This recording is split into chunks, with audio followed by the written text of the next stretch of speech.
Shruti ma'am, you can start now. Yes, ma'am. Happy evening to one and all present in our National Webinar Series 5 today. I, Shruti, Assistant Professor, on behalf of Principal and faculties of Sree Abirami College of Physiotherapy, I'm glad to start this webinar by heartily welcoming the management, all the principal, teaching faculties and students of Sree Abirami Institute. It really gives me immense pleasure to welcome the talented speaker for the day, Dr. Anitha Chakravarthy Sriram, a pathologist and also a wonderful author of the book Jaya Vijaya Bharata, which is an Indian folklore anthology with 11 amazing stories. Today, I'm thrilled to listen to her speak on the topic, Faith Can Move Mountains. I once again welcome you all to this webinar. Now, I request Dr. Jaya Bharati ma'am to speak a few words about our speaker for the day, Dr. Anitha. Ma'am. Thank you, ma'am. Thank you. Thank you, Shruti. So, good evening all. So, on behalf of the management and the faculties of Sree Abirami Institutions, so I welcome you all for the National Webinar Series 5. So, it is indeed a great pleasure to welcome Dr. Anitha Chakravarthy ma'am, so MD pathologist. So, welcome you ma'am. So, she completed her MBBS degree from Bangalore and pursued her MD in pathology in Bangalore. And she has developed her passion for writing after listening to great Indian epics. So she has authored a book called Jaya Vijaya Bharata, and she has been writing on mythology into magazines and blogs. So many of her literary articles written in English have been translated in Kannada, and she tries to keep her language simple while prescribing the elementary facts of the narrative, and her works are attempts to rekindle the interest of the Indian mythology in the people of today's world. So it's really a very good topic, and I'm very keen and eagerly waiting for your ideas for today's topic, ma'am. Welcome you for the session once again. And now I hand over the session to today's speaker of the session, Dr. Anitha Chakravarthy, ma'am. Yes, ma'am. Thank you very much, ma'am, for this fantastic and elaborate introduction. It's indeed a pleasure that I could meet you now. We've already had a conversation before, but I'm really happy. It gives me immense pleasure that I could meet you, at least virtually, as you said. Yeah. Yes, ma'am. Yes, ma'am. Ma'am, shall we go forward? I'll share the presentation with you now. Yeah, yes, ma'am. Yeah.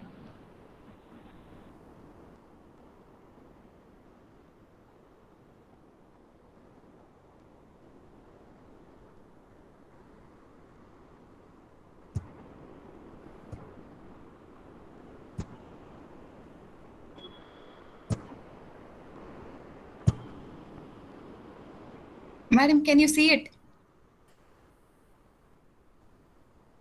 Yeah, yes, ma'am. All right. Your PPT is visible. Yes. A very good evening to all of you. I hope I'm audible and visible, along with the PPT. Yes, ma'am. Yes, you're audible and visible. Yes. When Madam Jayavarthi Madam approached me one day to give a talk in this institution, the first thing that came to my mind was, why not tell students about how important faith is in one's life? Because I have experienced a lot of miracles by having a lot of faith in life. So when Madam told me, let us come up with something very different from the monotony of everyday's activity, this was the first thought that came to my mind is, let's highlight to the students how faith can change anybody's perception and attitude towards life. So before I start the session, as the Rig Veda says, today's session, let us all have only noble thoughts that can come to us from every side. So chanting this small prayer in my mind, today's topic is on faith can move mountains. Life is just like a fast food retreat for all of us, isn't it? We lack patience and we falter in every day's activity. We believe that something will work out for us, so we initially start off with having some amount of faith. But as we start progressing and there's a subtle delay in any of our program or any of our expectation, then we are totally stopping. We take a U-turn, isn't it? So how can that kind of faith move our mountains or move us towards success? So where are we faltering really?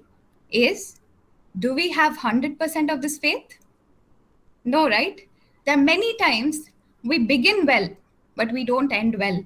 That is because we give it a fantastic start by believing that we can probably achieve. But when we come halfway through and when we step, try to complete the halfway and come 3/4 of the way, we lack faith, isn't it? Doesn't this happen to us most of the times? And most of the times we don't even go back to see if we can redo it or do it again. Today, when I was really thinking about what I could speak on, my favorite genre has always been Indian mythology. I read anything and I get inspired by many characters from the Puranas and the Itihasas. So what struck me was to talk about one very important character from the Aranya Kanda of the Ramayana. Who doesn't know Ramayana? We all know Rama and Sita's story, how Sita was abducted, how Rama waged a war against Ravana. We know all of this, isn't it? But there are simply many stories or short stories that come in between during Rama's journey of trying to find the abducted Sita. He meets a lot of people. In the entire epic of Valmiki's Ramayana, they come for a very, very short span of time. They probably come for 5 to 6 lines of the entire epic. But unlike our Indian movies, these people have so much values. Even if they come for just 5 minutes of the entire epic, their character is never wasted. They have so much to tell us. They have so much to teach us. And they're such inspiration. So I thought today, for all these students, let me tell you one story about an aged hermit. She was a saint. Okay, she comes in the Ramayana for just 5 minutes. But the lesson that one can derive from her is simply so many. I've tried to finish the story as much as possible to a very, very, very little time. Let's see. Okay, so today's entire session will be many stories. So sit back and relax. I'm not going to give you lessons on how to lead a fantastic life, how to get 100% success, nothing of that sort. I will take you through many stories which will inspire you towards the end of the session. All right. So can we start, madam? Ma'am, yes, ma'am. Great going, super. Yes. So let's start with today's story. This is a very important character called Shabari. She comes in the Aranya Kanda of Ramayana. What does she do? She was born in a small tribal settlement in the forest. She belonged to a tribe called Shabara. That's where her name of Shabari even comes from. At a very young age, when she knew nothing about the world, she lost both her parents. She becomes an orphan with nobody to care for except living in the forest, watching the animals hunt in a beastly way. She had nothing else from her side. So she imbibes the quality of all the animals. So she has basic animalistic instinct. She needs no comforts. She needs nothing. She'll hunt when she's hungry. She eats the raw flesh whenever she's hungry. She drinks like an animal. She bathes like an animal. Every activity of Shabari is very animalistic and very beastly. There's no one to stop her. But one day, there was a forest fire. Shabari begins running out of the forest in order to save her life. She is least bothered about any animal dying, any other tribal person dying. She's least interested in any of it. All that she cares for is she wants to save herself. And she runs out of the forest without even looking around. You can see there is so much of forest fire everywhere. Please imagine, my dear friends. She walks, the sun sets, and it's all night. She doesn't look back at all. Her only aim is to walk out and escape from the forest fire. Please imagine. Then it is morning. Unable to trace the number of steps that she's already walked, in this beautiful sunrise, she has come to a place of serenity. There's a reservoir, a beautiful reservoir of river water. So cool and pleasant the breeze was. The amazing chirping of the birds all suddenly caused a change in the attitude of Shabari. She looked around, this time unlike a beast, but more like a human being. She turned around. All that she sees is clear water, beautiful forest area, greenery, the animals, the beautiful birds chirping. She suddenly realizes that what is wrong with me? What has come upon me today? What am I looking around me? What do I just see? Isn't this also a part of the forest? But what do I feel? I feel a sudden change. So she waits. She sits down and she begins meditating. Without her knowledge, she realizes that she begins to have all the good attitudes start surfing inside of her. She starts enjoying the sound of the animals, the sound of the birds, which she never did. She starts looking at the ripples in the water. She notices the lotus in the water. So what has come upon her? We don't know. But what is this place? She realizes that she has walked into a reservoir called Pampa. This is the water of the Pampa, and she suddenly begins to feel a change. Not wasting much of her time, she looks around when she sees a group of sages walking towards the river. She gets scared as soon as she sees so many people. They're all looking like God themselves. She hides behind a tree and still looks at them. When she's continuously looking at them, she sees one particular sage, the leader of all of them, who carries such effulgence. He's so mesmerizing to look at. As soon as she sees him, her entire mindset changes. She begins to see a teacher in him. She wants to be his student or a pupil. She slowly tries to meet him, but she's very scared. She doesn't want to move out of the tree. She's really scared. Somewhere she hears the word Matanga, and she realizes the name of the sage that she wants to be a disciple to is Matanga. But what does she do next? She has no courage to meet him. The path that covers the ashram to the reservoir of river is filled with thorns and stones. Without expecting much, without meeting her guru Matanga, what she does is starts clearing the path. The path is cleared of stones, it's cleared of rocks, it's cleared of bushes and thorns. So the passageway becomes very, very clear for anybody to walk very clearly and very easily. After about 10 days, the sage Matanga realizes that the path that he would take every day towards the reservoir was very difficult. But in the last 10 days, what is wrong? What has changed? So he questions one of his disciples as to, how come you have changed the pathway? Have you cleaned this pathway between the ashram to the reservoir? So the pupil says, no, Guruji, I do not know who has cleared it, but somebody has been doing this every day. Shall I bring her to you? The Guruji says, yes, of course. Who would do anything without an expectation in life? Bring her. I will give her whatever she wants. So the disciple comes towards Shabari, who's still hiding behind the tree, watching her Guruji. He says, dear lady, my sage Guru Matanga wants to meet you. Why don't you come? She gets scared immediately. She says, I haven't done anything wrong. Why are you calling me? I haven't done anything wrong, absolutely. But the disciple is not ready to accept. He says, the teacher wants to talk to you. Just come and listen to what he wants. So with trepidation in her heart, she walks towards Matanga and bows her head. The sage is really taken aback. He asks her, my dear child, what do you expect? Do you want riches in the world? Do you want anything else? Do you want to get a good husband? Why are you doing this? She says, my dear Guruji, my name is Shabari and I belong to the forest. I have no parents. I have no language. I have no knowledge. I lived a life of a beast. And when I reached the reservoir of Pampa, I have suddenly had a change in the attitude of my life. I wish to continue to do so. I am doing this completely with no expectations. Matanga was taken aback. Who would do anything for free? These are the days when people will never do anything for free. But here he has a disciple who wants nothing but do service. So he readily accepts her and he says, why don't you do this in the ashram instead of clearing the pathway? At least we will take care of you and you will have a home to live. So now Shabari is promoted from clearing only the pathway of the road to she has been shifted to the ashram. So she's now going into the ashram and doing the same chores that she was performing 10 days ago.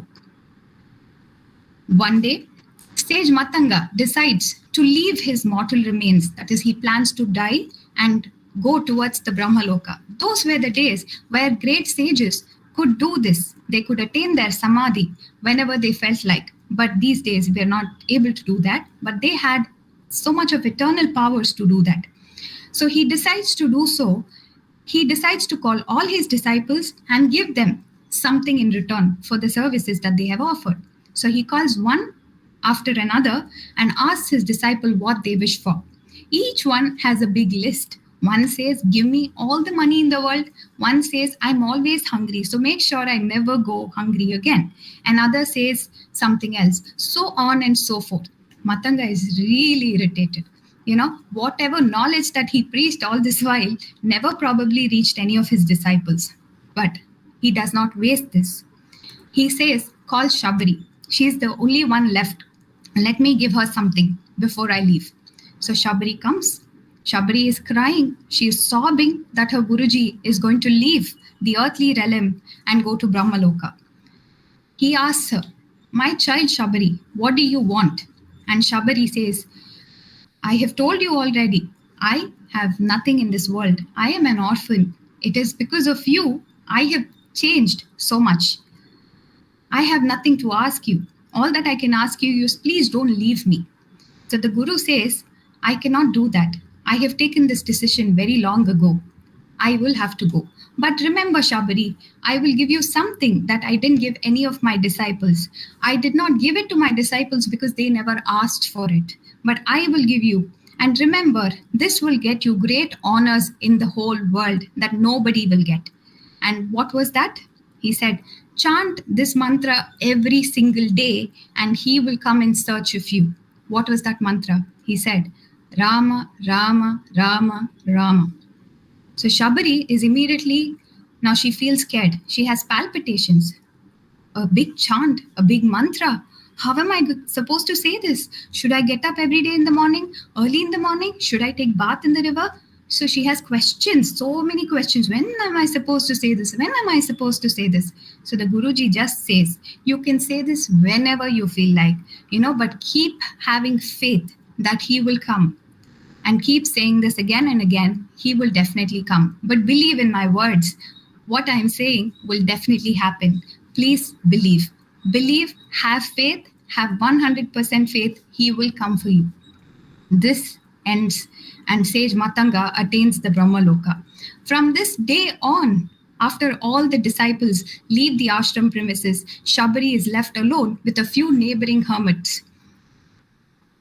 Just like how her guru advised, she keeps the ashram premises clean. She brings flowers from the forest every day. She picks fruits and berries from the forest again and keeps it all ready, praying for Ram to come for her. Believe me, please imagine, this does not go for 1 day or 2 days or 3 days or even a year. The passage of time is very significant. From a young Shabari or Mother Shabari, she has now been promoted to Grandmother Shabari. The passage of time is almost 12 long years. She has been waiting for Lord Rama for past 12 years, but with the same vigor and vitality and the great faith that she had on the words of her sage Guru Matanga. After 12 years, there are many people during this passage of time that teach Shabari to a large extent. They say that she's wasted her entire life. The other disciples are rich and living happily, but you are the only one wasting your time in this. But Shabari never minds. She only believes what is her aim in life. And this, after about 12 years, one significant day, the group of students, children in the ashram come running towards her. Grandmother Shabari, the people, the men that you described for all these many years are coming in search of you. They look exactly like you described, and they have so much effulgence and glow in their face. You might want to see them. They're asking for you. They're asking for Shabari's ashram, and they're coming for you. Grandmother Shabari, please come out. What a meeting. What a tremendous moment. She's finally, the moment that she waited is coming so close to her heart. She begins to weep. With tear-filled eyes, she comes out. She looks at the beautiful Rama and Lakshmana carrying bow and arrows, walking towards her hermitage with effulgence and smile in their heart. As soon as she sees Rama, all that she can do is hug him so tightly. These 12 years of wait was so significant for Shabari. She just holds him so tight. And Rama too, such a fantastic character in the Ramayana, such a fantastic character in the mythology, hugs her back with so much of love and affection and care. He has finally met his devotee. This kind of a moment, please imagine, you will never be able to imagine this kind of love and devotion towards the Lord that can only be given by a person like Shabari. So Rama says, Mother Shabari, I heard you've been waiting for me. Rama has never portrayed that he is the greatest Lord ever in the Ramayana. So he says, I've heard that you were waiting for me for all these many years. I hope you are doing well. How many times do we ever ask anybody every time we meet them, how are you doing? We fail to ask that, right? We come meeting somebody with some agenda on the mind all the time. But change your attitude, my dear friends, my dear students. Please, whenever you see somebody, we can always say, hello, how are you doing? Why can't we learn the simple things? It makes us a better human being, isn't it? All the time calling up, hey, do you know what? Hey, you know what I want tomorrow? Don't do that. Hey, how are you? What are you doing? Can I talk to you? Why can't we be so courteous like the Lord Rama from the mythology? He's always been courteous, isn't it? So let's go back to the story.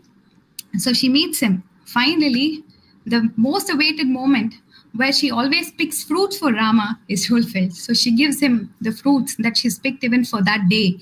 And after a nice chat, all that Rama has to ask her is, Mother Shabari, you have waited for me for all these many years. What do you really want?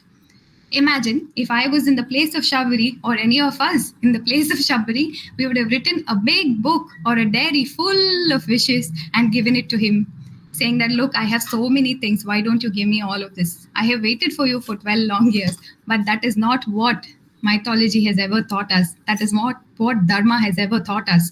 So Shabari says, this faith that I had, the belief that I had on my guru, Matanga's words, have finally come true. And my whole intention of this life is completed, dear Lord Rama. Please liberate me to the Brahma Loka so that I can go back and serve my guru. This is a fantastic way of ending a character in the mythology. We cannot get this anywhere else except in great magnum opus like Ramayana. This is the story of our day, Shabari. Let's go on further. What are your thoughts? Can anybody tell me, what do you really feel after listening to this story Excuse me, from one the minute, Ramayana? Yes. Ma'am, actually the slides didn't change, I guess. Did it change now? If you were changing the slides, the times were in... No, they are not changing. Now? No? Not even a single slide changed? No, nothing changed. Oops. Now it's changing, it seems. Yeah, now it's fine. Did it change now? Yes. No. Right. Oh, I was not aware of it.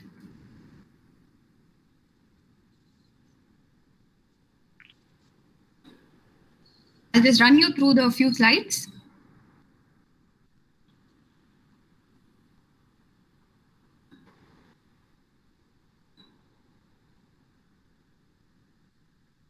Now is it changing? No, ma'am.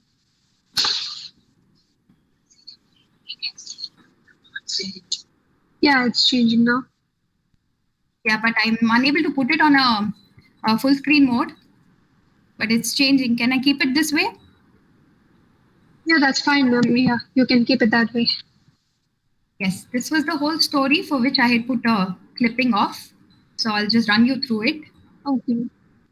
Yep. So what are your thoughts after listening to this?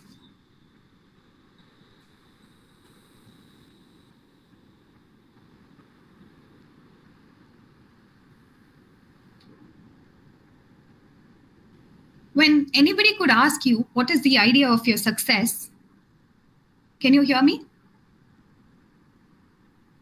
Yes, ma'am, we can hear you. Yes.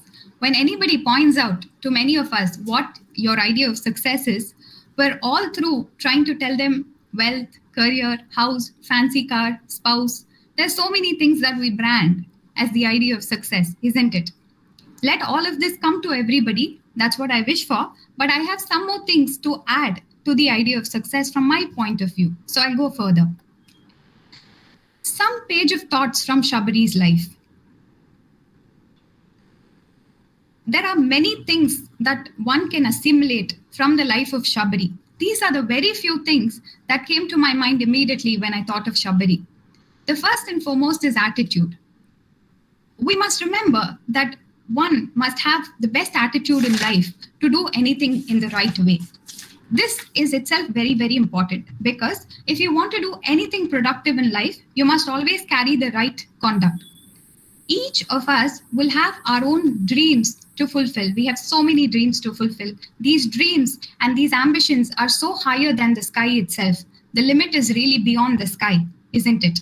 But how can we fulfill? If we have the right mindset, if we have the right thinking, that's the best thing. So never go back about what happened to your past. That is exactly what Shabari did. She may have had a very beastly past, the past that nobody can take or derive lessons from, but that did not bother her. The moment she felt the sudden change, she decided to go forward in her life. So this kind of an attitude change is very essential in today's life. The second most important thing that one must remember is having good company. In Sanskrit, we have a terminology called satsangaha. Satsangaha means a group of people who have good qualities, or the best of the best men is satsanga. But according to me, satsanga can just be one person. If you have a single person who is good enough for you, that itself is having good company. Always remember, we all have so many dreams and aims to achieve. Always remember that you must always walk towards the path, however difficult it may be, however obscuring, and how many other obstacles that may come your way. It really doesn't matter. But the right company that you have along with you will give you that tremendous repetition to be yourself. Okay, so good company is very, very important. When you think about the life of Shabari, the best company that she had right now is Sage Matanga and nobody else. Sage Matanga was the best teacher that happened to her in her life. So it's so important to have such a good company to have a good life. That is another important thing. The third thing is motivation. This motivation and key to motivation are two things that come almost together. In our life, always remember, we have two types of motivations. One is an external or an exterior motivation, and the other one is an interior form of a motivation. So an exterior motivation is just a key to your motivation. It does not become a motivation on the whole. But you need to have an inner fire within yourself that will help you to achieve what you want in the next phase of your life. So motivation itself is a very important thing. Always remember, your boss may tell you today that you're doing a fantastic job, but tomorrow he's one person who will tell you you are good for nothing. So this kind of an external motivation is just a driving force for you to do it. You can never take it seriously. You must come out of this external motivation. This external motivation works well only if we are kids. We have to outgrow that and be more smart and mature. You must always have something from within yourself that keeps driving you to do the things in the right way or in the right means. So that kind of an internal motivation, please, my dear friends, please try to have that. I will tell you at this juncture one very inspiring story that changed my life drastically. You may all have already heard this. Okay, this incident happened in the United States of America. Imagine this happened somewhere in the year 1960s, 70s, and 80s. During that time, okay, the story covers during that time. There was a boy who was affected by rickets. A very small boy. He was about 5 to 6 years of age. He was affected by rickets. He had so much of skeletal difficulty. His bones were all thinned out. He could not even imagine, you can't even imagine that this boy could do anything in his life. He was not crippled, but his bones and everything were really weak. He had lost his father at a very tender age. All that he had was a mother who worked as a nanny in many houses, and that's how she earned a living, and this boy could be fed. He was a big fan of football. Imagine a boy with so much of skeletal difficulty being a big fan of football. All that he wanted to do in his life was play football. How can anybody have such a goal, when they are so weak, when their skeletal structure cannot permit them to do so? But that boy of 6 years was not bothered about all that. During those times, the greatest footballer was Wilson. There was not a single match where Wilson had ever failed. He had always been victorious. So there was a news that Wilson was playing a game of football in their town. So this boy is not a very rich boy, but he goes to the league, tries to creep in and goes to the league and joins and sits not on the pavilion because he's not a VIP. He does not get a VIP seat. He does not have money for the ticket as well, but he sneaks in. He's so small, nobody can even make out when he sneaks into the thing. He sits under the pavilion watching the match. The match gets over. Obviously, the victory goes to Wilson. After this time, there's an autograph signing session and this boy runs. He makes way in that big crowd, stands next to Wilson. Please imagine this. Wilson is a man who's more than 6 and 7 feet tall, and this little boy who's probably 2.5 feet, not even up to the knee of Wilson, is standing beside him. He keeps patting Wilson's feet all the time, and Wilson finally notices him and looks down. He says, "What, my dear boy?" He says, "I'm your big fan." Wilson says, "Okay." Again, after a minute, taps his knee again and says something else. He asks Wilson again, "I saw the game of match. You played really well." Wilson is again like, "Okay," and continues signing the autograph. Again, he taps his knee and he says, "Do you know, I really watched the third goal that you put right there. That was fantastic." And he starts describing with such assessed measurements that this was so fantastic. "All right," Wilson says. Again, there's a fourth tap. He says, "What do you want, my dear boy?" And now again, this boy says, "I have posters of your photograph all over my wall." Again, he says, "All right." Again, he taps his knee. Now Wilson is not going to be listening to him. He gets very angry. He says, "What is your problem? What do you want?" So now this boy is again like, "You know what? Remember, in the days to come, in the years to come, I will beat all your records in football." And he runs away. Just imagine a boy of 6 who has so much of skeletal difficulties has such a long-term goal of defeating one of the best football players in this world. Yes, he does. 16 years later, this boy beats all the records of Wilson. And the boy that I'm talking about today, please go back and read if you don't believe me, is O.J. Simpson. He beats the records of his guru Wilson. This boy was affected by rickets. But when there was a documentary I was hearing, they asked him how he could do this. He had only one thing in his mind. He had one goal in his mind.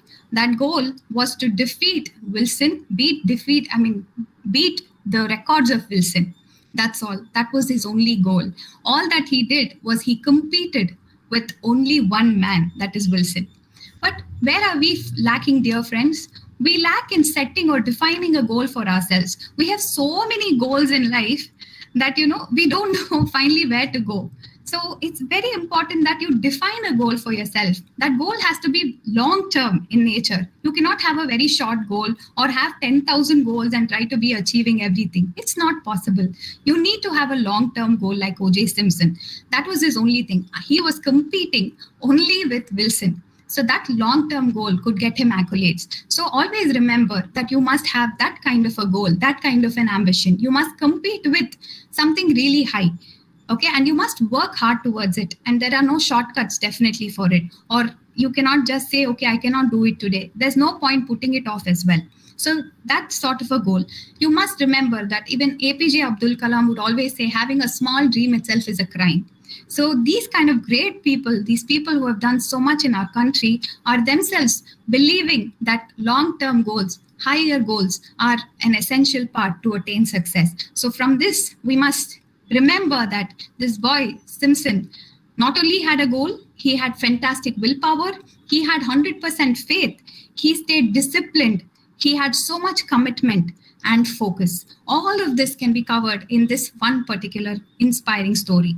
For Shabari, when we take, of course, her long-term goal was to meet Lord Ram. The willpower, because she didn't care what the society had to say about herself. She was unmarried. She had no kids. She did not care about her looks. She did not care about her age. She was highly disciplined. She would bring fruits every day. She had expectations that Ram would come today. Ram would come today. That kind of a selfless service, that kind of a commitment, finally leading to a focus, all of this brought the result. So please remember, there are so many more things that I could have added to this slide, but since I have a time constraint, I try to restrict it to only this. So from all of these, tell me, my dear friends, is success a shortcut? We can never have a shortcut towards success, isn't it? There's no arrow like that can go. It has to go fully. This particular thought of Winston Churchill always has inspired me. Success is failing again and again with enthusiasm. Remember, there's so many times we may not get the first rank, we may not get the second rank. We're constantly worried, isn't it? And the one time that we fail, we just give up. We're not ready to go back and do it. But that's not what really matters in life. You must keep failing again and again. And every time you fail, you must say, okay, I'm going to try again. Let's see what's going to happen. Ultimately, what is going to happen? I'm only going to fail, nothing beyond that. So let's see what happens. Why can't you have that kind of a willpower, that kind of a mindset when you're doing many things? I told you already, the definition of success, when you ask a lot of people, it comes in the form of a wealth, it comes in the form of a car, it comes in the form of so many things. Forget about all that. When we are in this journey of finding success, do we have peace of mind? Are we really happy? Do we have these two things? These two are the things that really matter to us. Okay, so there's no point doing anything when you have no peace of mind, when you have no happiness. At the end of the day, it should not be like I'm a highly successful person, but I have no peace of mind. I am not at all happy. It really doesn't matter. Then everything that you have achieved so far is of no use, absolutely. So remember, for this peace of mind and for this happiness to be, I will tell you one more sutra. That important sutra is, you must be very good. You must do good, you must be good, and you must think good when you are achieving this path of success. Always remember that when you are trying to have a goal, not only the shortcut, you cannot pull anybody down. You must follow your track. So in that aspect, you must be kind. You must have good thoughts and kind thoughts, and always have the attitude of helping another person. That will build a very good team for you. Next, the sutra is, you must always compare with yourself. You must compete with yourself and control yourself. But what do we lack here? When we go higher and higher, we're only busy controlling others. We're only busy competing with others. And we're very busy comparing with others. Even now, my friend has this kind of a car. That's what we compare. No, that is not needed. Why do you need that? Does it really help you? Does it bring you any happiness? Okay, today you may buy, but does it really give you any happiness? No, right? So your goal cannot be defined by materialistic attitudes or pleasure at all. Your goals are totally different. So you have to compare with yourself, compete with yourself, and control yourself. Only when you try to follow these three goals, you can be a best version of yourself. This is very important. Always remember that every day you have to keep improving yourself. Every day you have to keep imbibing knowledge to your brains. Every day you have to make yourself better. If you remember today is my last day, then definitely you'll do something, right? If we know when we're going to end, we'll obviously start doing so many things, right? So always remember, today is the only day you're left with, and tomorrow the universe is going to end. So that will help you compare yourself, compete with yourself, and control yourself. So live a life to be a best version of yourself and never compare yourself or compete with others. This is very, very important. This is what we fail most of the times. What do we do after achieving a goal? We're always very powerful, very happy. We have succeeded, so I don't care about the world. No, that's the wrong attitude.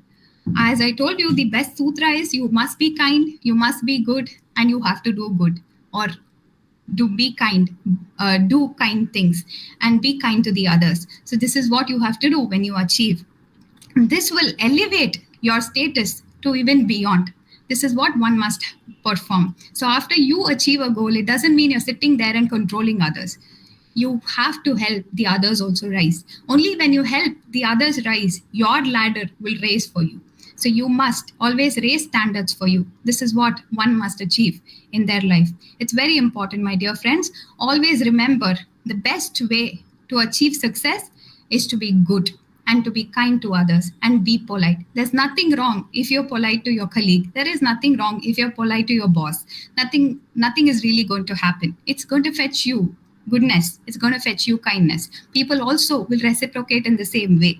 So always remember, these sutras are very important in life. And these, from my experience and how I have overcome, is what I'm trying to tell you today. With this is my book, which is recently released, Jaya Vijaya Bharata, which is published by the Kiwi Books India. It's available on Amazon and even in Kindle as paperback and Kindle versions. This is about 11 characters from the Puranas. Every character from the Purana has a very dharmic outlook when you look at it. Many times we mistake them, but it's really not that way. They all have some inspiring tales to tell us from a very dharmic outlook.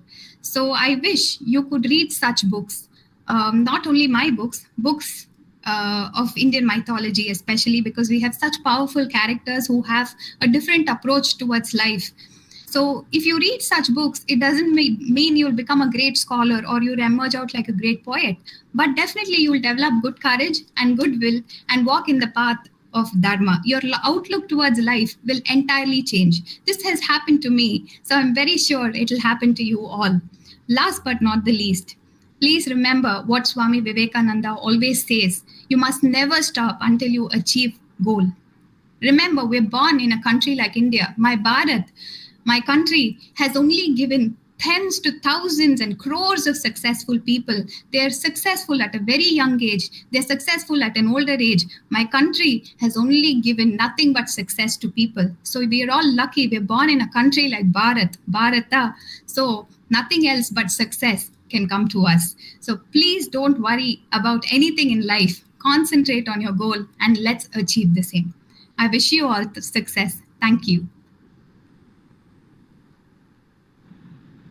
Thank you, ma'am. Thank you, ma'am. Thank you. It is really fantabulous. So it is like you taught us the morals of life. So it's really like we have sit back and heard the story, what you have told. It's really amazing. And the motivation, the kind of motivation, and how to have a good company and the attitude, and to set a long-term goal. So for today's students and for today's generation, it's very important to have all this aspects. Because nowadays the students, when the books read from the day, it's like ரொம்ப rare and epic, like Indian history or epic books or whatever. What is there told முன்னாடி என்ன சொல்லிருக்காங்க அப்படினு படிக்கிறதுக்கு, it's really a good motivational thing to come up with good morals in life. And towards we have an outlook towards a life. Thank you, ma'am. Thank you so much. Thank you very much, ma'am. Thank you for this fantastic opportunity. I really hope it reaches people. It's very important that today's generation must be aware of the reach that our country has had. So this cultural diversity is really great, and no other country can be like ours. So I really hope the younger generation realizes this very soon. Of course, ma'am, of course. Yeah.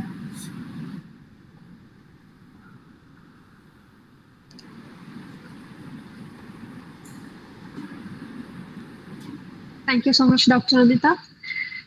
And going on to question and answer session, we do have one query.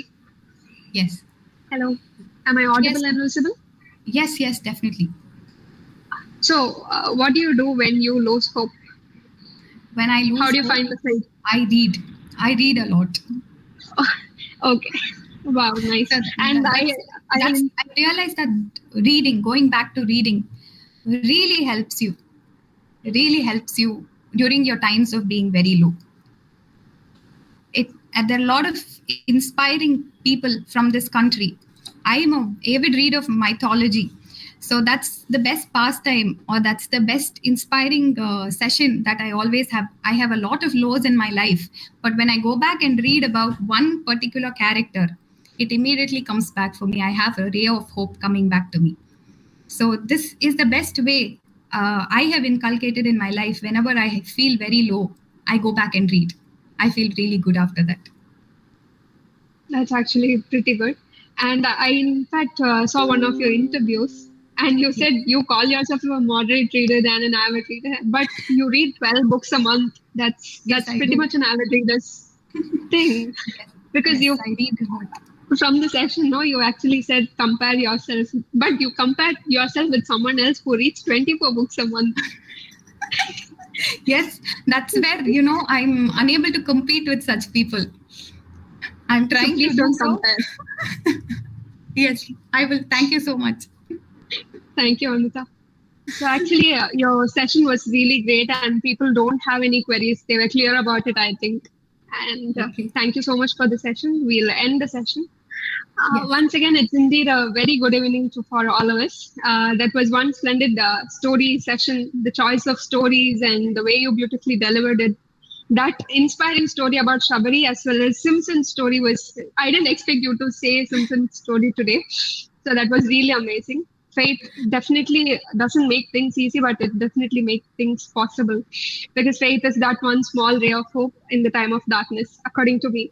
So I know that everyone here today has something as a beautiful take-home message. And as the day falls into dusk, thanks for being such a warm sunshine, Dr. Anitha. We are really grateful for your time and the words of hope and wisdom. I also thank the management and all the principals, faculties, and students of Sree Abirami Institutions for being here today and making the webinar a grand success. Last but not the least, I thank the convener of the webinar, Dr. Jayabharati ma'am, principal of Sree Abirami College of Physiotherapy, and the coordinator of the webinar, Mrs. Asha ma'am, for making this event possible today. With a warm heart and a bright smile, I wish you all a very happy weekend. Thank you. Thank you very much. Thank you again. Thank you. Thank you, ma'am. Thank you. Thank you so much.